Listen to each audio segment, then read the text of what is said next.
गुरुर्ब्रह्मा गुरुर्विष्णुः गुरुर्देवो महेश्वरः गुरुः साक्षात् परं ब्रह्म तस्मै श्रीगुरवे नमः। व्यासाय विष्णुरूपाय व्यासरूपाय विष्णवे नमो वै ब्रह्मनिधये वासिष्ठाय नमो नमः।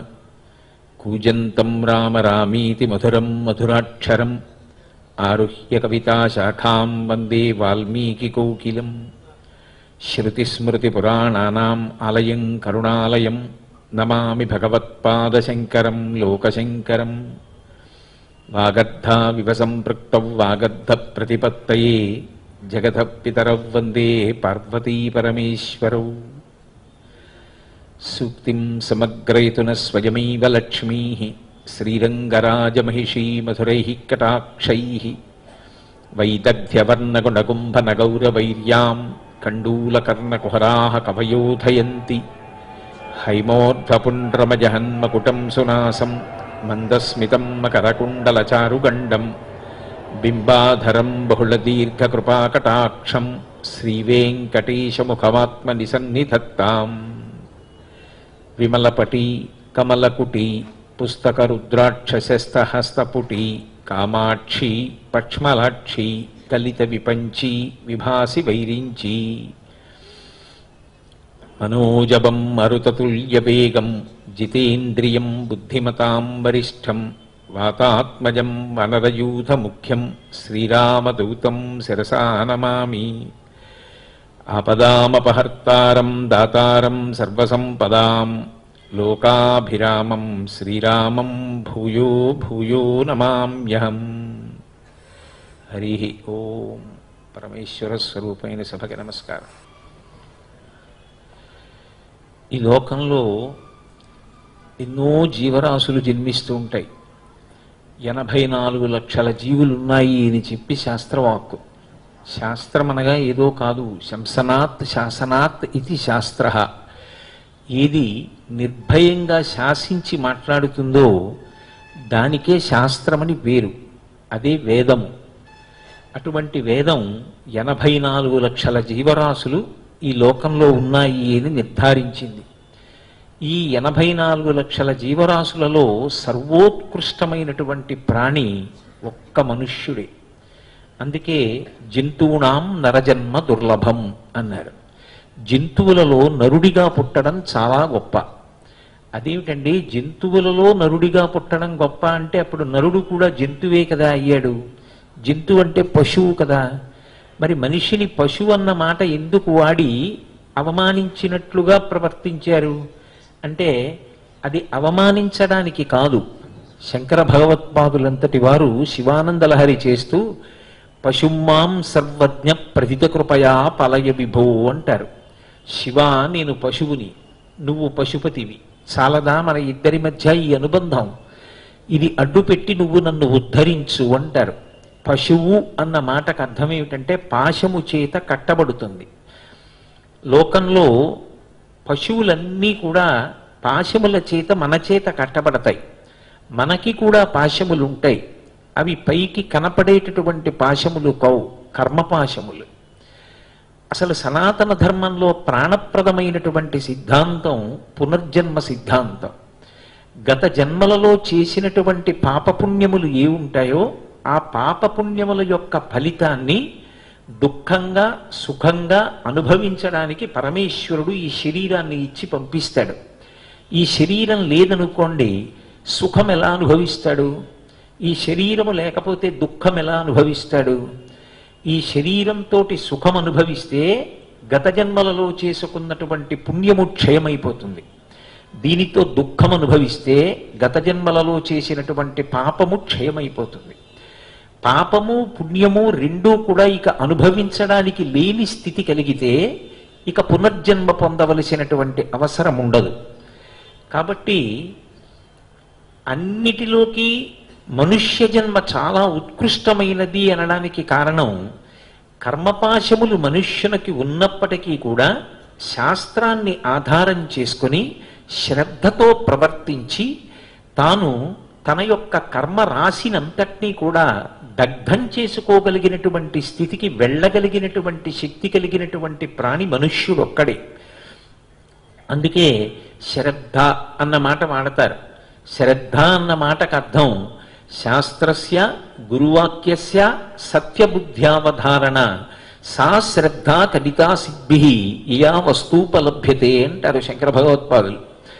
శాస్త్రము సత్యము, శాస్త్రము గురువు చేత చెప్పబడుతోంది, గురువుగారు చెప్పినటువంటి మాట పరమసత్యము.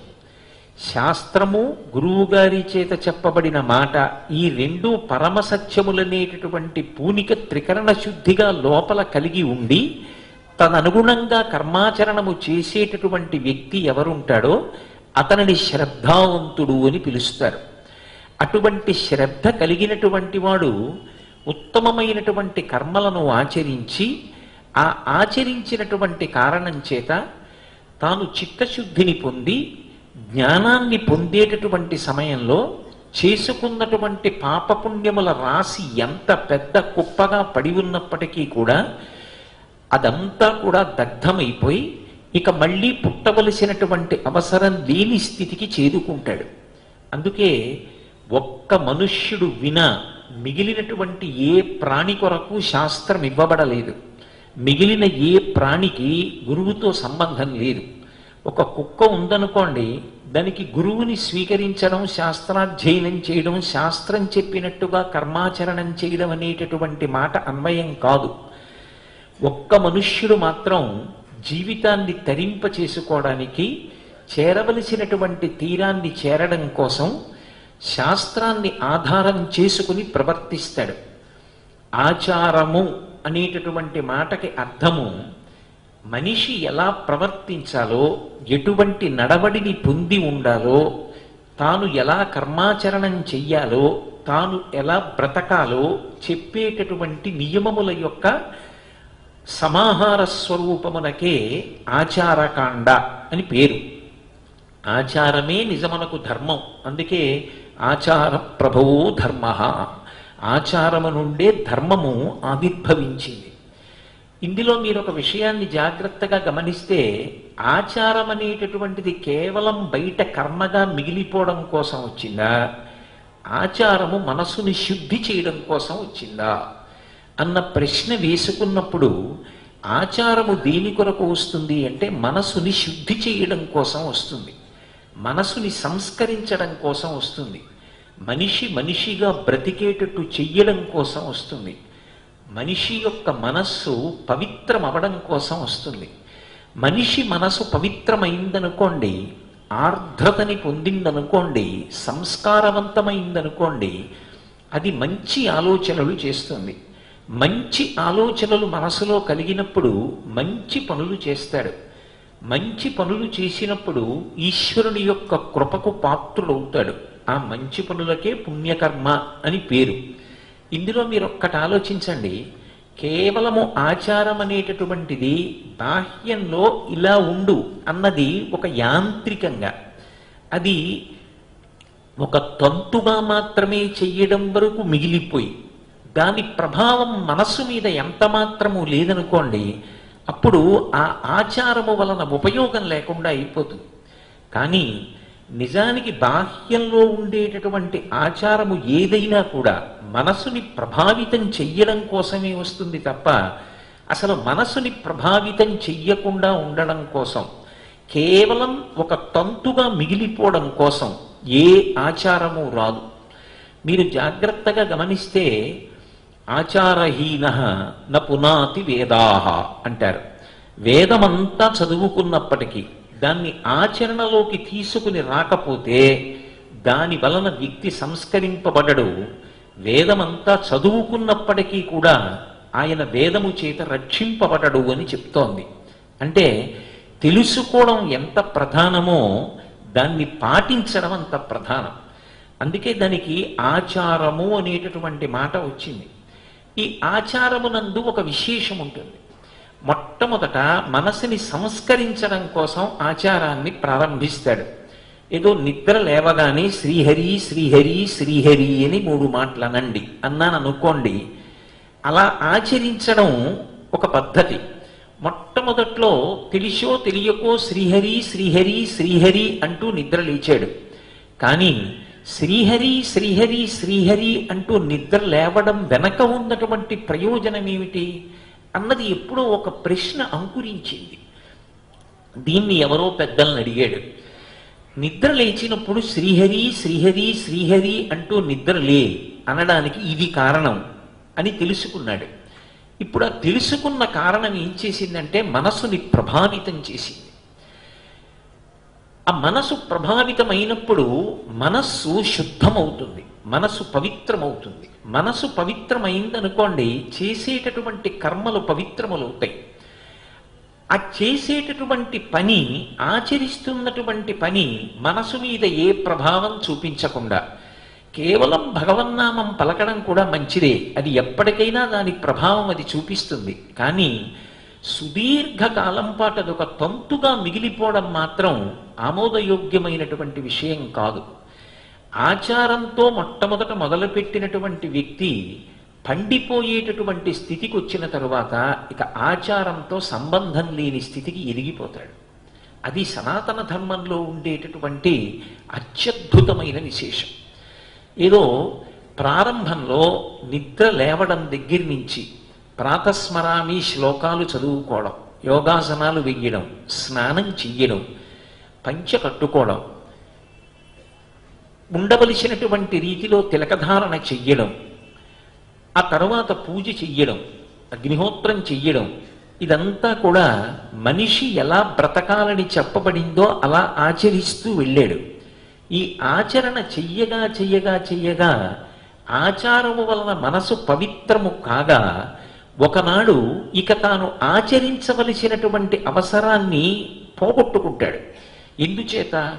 బ్రహ్మవిద్ బ్రహ్మైవ భవతి అంటారు. నేను తేలికగా అర్థం అవడానికి ఒక ఉదాహరణ చెప్పాలి అంటే, అన్నం వండుకునేటటువంటి వ్యక్తి ఒక గిన్నెలో బియ్యం పోసి నీళ్లు పోసి కడిగి అగ్నిహోత్రం మీద ఉంచుతాడు. అన్నం అంతా ఉడికిపోయిందనుకోండి, ఇక అగ్నిహోత్రాన్ని నిధనం చేసేస్తాడు. అన్ని బియ్యపు గింజలు అన్నం కింద ఉడికిపోతాయి తప్ప కొన్ని ఉడికి కొన్ని ఉడకకపోవడం ఉండదు. భక్తితో కూడినటువంటి కర్మాచరణ చెయ్యగా చెయ్యగా ప్రీతి పొందినటువంటి భగవానుడు ఒకనాడు జ్ఞానం ఇస్తాడు. ఆ జ్ఞానం ఏది అంటే పుస్తక సంబంధమైనటువంటి జ్ఞానము కాదు. అది అంతటా ఉన్నది భగవంతుడు వినా ఇంకొకటి లేదు, ఉన్నదొక్కటే అన్న జ్ఞానము కలుగుతుంది. అది అనుభూతిగా మిగులుతుంది. అందుకే అద్వైతానుభూతి అంటారు. ఆ అనుభూతి యందు తాను ఓలలాడగలిగినటువంటి క్షణానికి ప్రవేశించగానే ఇక తనకొక విహిత కర్మ నిషిద్ధ కర్మ అనేటటువంటి రెండు మాటలు అన్వయం కావు. ఇది నేను చెయ్యాలి అని కానీ ఇది నేను చెయ్యకూడదు అని కానీ ఆయన యందు అన్వయం కావు. అగ్నిహోత్రం ఉందనుకోండి, ఒక శవాన్ని దహిస్తుంది. అదే అగ్నిహోత్రం యజ్ఞం చేసేయడానికి పనికొస్తుంది. అదే అగ్నిహోత్రం వంట చేసుకోవడానికి పనికొస్తుంది. యజ్ఞం చేస్తున్నప్పుడు వెలిగించినటువంటి అగ్నిహోత్రం పవిత్రం, శవాన్ని కాలుస్తున్నటువంటి అగ్నిహోత్రం అపవిత్రం అని సిద్ధాంతీకరించడం సాధ్యం కాదు. శవాన్ని కాలుస్తున్నటువంటి అగ్నిహోత్రం ఎంత పవిత్రమో యజ్ఞమునందున్నటువంటి అగ్నిహోత్రం అంతే పవిత్రం. అలాగే వ్యక్తి ఆచారాన్ని పాటించి పాటించి పాటించి ఒక స్థితికి ఎదిగిన తరువాత, అజ్ఞానము కలిగిన తరువాత, తానే బ్రహ్మమని గుర్తిరిగిన తరువాత, బ్రహ్మము కన్నా రెండవ వస్తువు లేదనేటటువంటి అద్వైతానుభూతి యందు తాను ఓలలాడగలిగినటువంటి స్థితికి ప్రవేశించిన తరువాత ఇక ఆచారముతో సంబంధం ఉండదు. అది ఎలా ఉంటుంది అంటే, భోజనం చెయ్యాలి అని సంకల్పం చేసిన వ్యక్తి ఒక లేత అరిటాకు కోసి తెచ్చుకుంటాడు. దాన్ని శుభ్రంగా కడిగి ఎదురుగుండా ఉంచుకుంటాడు. మళ్ళీ కాసిన నీళ్లు చల్లి శుభ్రం చేసుకుంటాడు.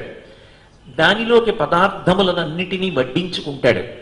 భోజనం అంతా అయిపోయిన తరువాత ఉత్తరాపోసనం పట్టి తాను అన్నం తినగా మిగిలినటువంటి ఆ ఎంగిలి విస్తరాకుని తీసి వీధిలో ఎక్కడో పెంటకుప్పలో పడేస్తాడు.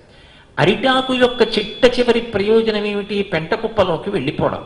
కానీ మొట్టమొదటే అరిటాకుని తీసుకెళ్లి పడేస్తారా? పడైరు. భోజనం చేసిన తరువాత, ప్రయోజనం అయిపోయిన తరువాత అరిటాకు వెళ్ళిపోయింది.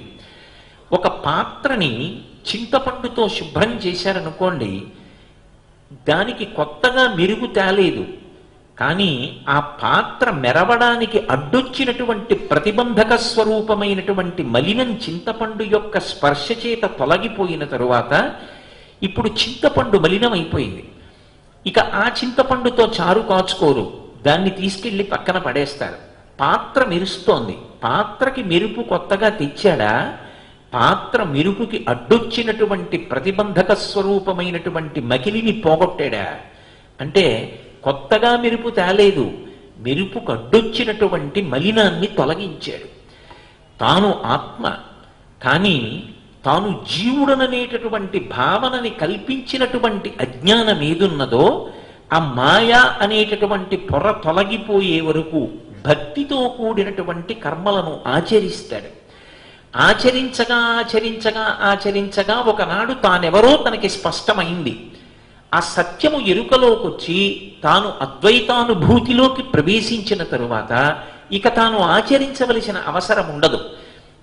అప్పుడు ఎప్పుడూ ఆ అనుభూతి ఎందే ఓలలాడతాడు. మీకు నేను ఒక ఉదాహరణ చూపించాలి అంటే, భగవాన్ రమణులు ఉన్నారు. భగవాన్ రమణులు ఒకప్పుడు ఒంటి మీద బట్ట కూడా కట్టుకునేవారు కాదు. ఆయనకి అసలు శరీర భ్రాంతి లేదు. అటువంటి వారి దగ్గరికి కొంతమంది వెళ్ళి, మీకు శరీర భ్రాంతి లేదు, కానీ లోకం ఇంకా శరీరం కన్నా అతీతమైన స్థితిలోకి ప్రవేశించినది కాదు, వారికి మీ నడబడి భిన్నంగా విచిత్రంగా గోచరిస్తుంది, అందుకని బట్ట కట్టుకోండి అంటే వారు ఒక గోచి మాత్రమే పెట్టుకునేవారు. ఆయన సంధ్యావందనం చేసేవారు కాదు, ఆయన పితృకార్యం చెయ్యలేదు.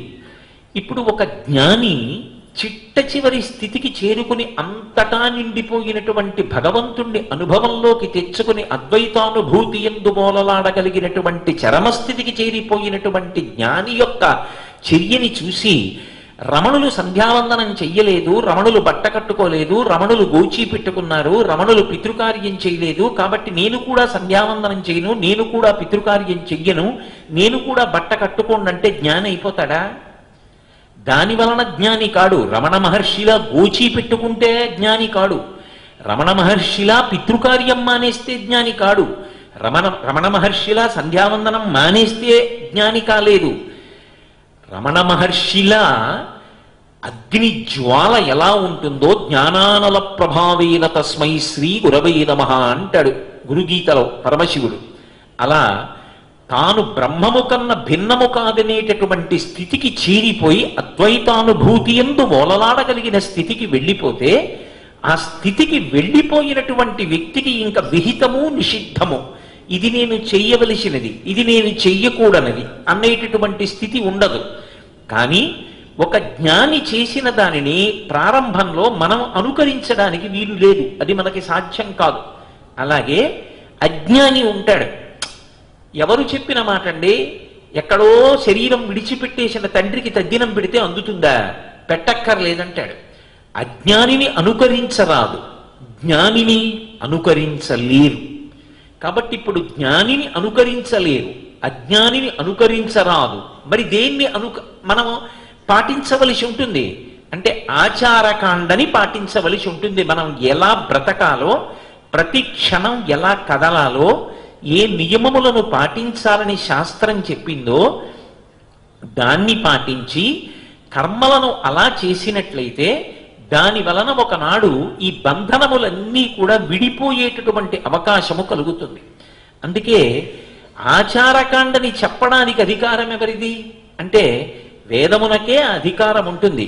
నేను మీతో ఇందాక మనవి చేశాను, యథార్థమునకు ఆచారం ఒకటి ధర్మం ఒకటి కాదు, ఆచారము నుండి ధర్మము ఆవిర్భవించింది.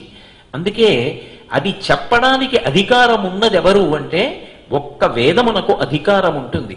ఆ వేదమే నువ్వు ఇదిగో ఈ సందర్భంలో ఇలా ప్రవర్తించాలి, నువ్వు ఇలా నీ నడవడి ఉండాలి అనే దాన్ని తెలియచేస్తుంది. ఒకవేళ నాకు వేదంతో పరిచయం లేదండి అంటే అప్పుడు స్మృతి ప్రమాణం. వేదంలో ఆచరణకి సంబంధించినటువంటి విషయములను క్రోడీకరించి మహర్షులైనటువంటి వారు మనం తేలికగా అనుష్ఠించడం కోసమని అందచేశారు. ఒకప్పుడు అత్రి మహర్షి అలా అందించాడు, అత్రి స్మృతి అయింది. అలా ఒకనాడు గౌతమ మహర్షి అందించాడు, గౌతమ స్మృతి అయింది. అందుకే కాళిదాస మహాకవి ఒక మాట అంటాడు, శృతేరివార్థం స్మృతిరన్వగచ్చత్ అంటాడు. వేదము ఎటు వెడుతూ ఉంటుందో స్మృతి కూడా అటే వెడుతుంది. ఆవు ముందు నడుస్తూ ఉంటే ఆవు వెనక దూడ నడిచినట్టుగా వేదంలో ఏం చెప్పబడిందో దానికన్నా భిన్నము కాని రీతిలో స్మృతి కూడా ప్రతిపాదన చేస్తుంది. అందుకే శృతి అంటే వేదం తెలియనప్పుడు స్మృతిని ఆధారం చేసుకుని ప్రవర్తించాలి. నాకు వేదము తెలియదు, స్మృతి తెలియదు, మరి ఎలా అని అడిగితే ప్రమాణం అంటాం కదా. దేన్ని పాటించాలి అంటే పురాణ ప్రవచనం వినండి, పురాణం చదువుకోండి అన్నారు. ఎందుకని అంటే పురాణంలో చెప్పబడేటటువంటి విషయం కాల్పనిక సాహిత్యం కాదు, అది కల్పించి చెప్పినది కాదు. అందుకే పురాణమునకు మారుపేరేమి అంటే ఇతిహాసం. ఇతిహాసం అంటే ఇతిహాసం, ఇది ఇట్లే జరిగినది. అందుకే మీరు చూడండి, కాల్పనిక సాహిత్యంలో రచయిత ఎవరుంటారో అతను ఒక పుస్తకం రాస్తాడు. ఆ పుస్తకం వ్రాసినప్పుడు ఆ పుస్తకంలో కల్పింపబడినటువంటి పాత్రలు ఉంటాయి, అవి నిజంగా సమాజంలో ఉన్నవి కావు, ఆయన సృజించాడు కథలో. అందులో రచయిత కూడా ఒక భాగస్వామి అయి ఉండి తీరాలనేటటువంటి నియమం ఉండదు. కానీ ఇతిహాసములందు రచన చేసినటువంటి వ్యక్తి కూడా అంతర్భాగమై ఉంటాడు. మహాభారతం ఉందనుకోండి, మహాభారతాన్ని రచన చేసినటువంటి వ్యాస భగవానుడు మహాభారతంలో అంతర్భాగం. ఎన్నో చోట్ల వ్యాసుడు కనపడతాడు. భాగవతం ఉందనుకోండి, భాగవతంలో వ్యాసుడు అంతర్భాగం. శ్రీరామాయణం ఉందనుకోండి, రామాయణంలో వాల్మీకి మహర్షి అంతర్భాగం. అవి కల్పించి చెప్పినటువంటివి కావు, ప్రతి అక్షరం కూడా పరమసత్యం. పురాణానికి ఉండేటటువంటి గొప్పతనం ఏమిటంటే అది చరిత్రలా ఒక వ్యక్తి ఎప్పుడు పుట్టాడు, ఎక్కడ పెరిగాడు, ఏం చదువుకున్నాడు, శరీరాన్ని ఏ కారణం చేత విడిచిపెట్టేశాడు వరకు చెప్పి ఊరుకోదు. ఆ లోపల ఉన్న జీవుని యొక్క యాత్ర గురించి మాట్లాడుతుంది.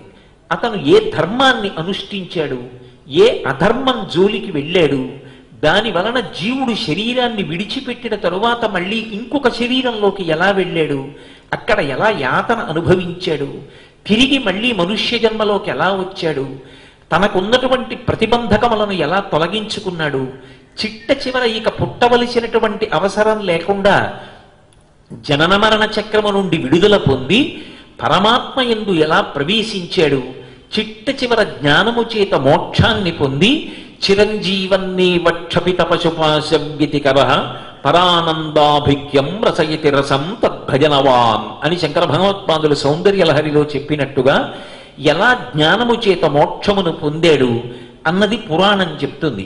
చెప్పినప్పుడు ఆ పురాణాంతర్గతమైనటువంటి వ్యక్తుల యొక్క నడవడిని ఆధారం చేసుకుని, ఓహో ఈ వ్యక్తి ఇలా ప్రవర్తించి పాపాన్ని మూట కట్టుకుని ఆ పాప ఫలితాన్ని అనుభవించడానికి ఇంత నీచమైనటువంటి యోనులలోకి వెళ్ళిపోయి బాధపడ్డాడు.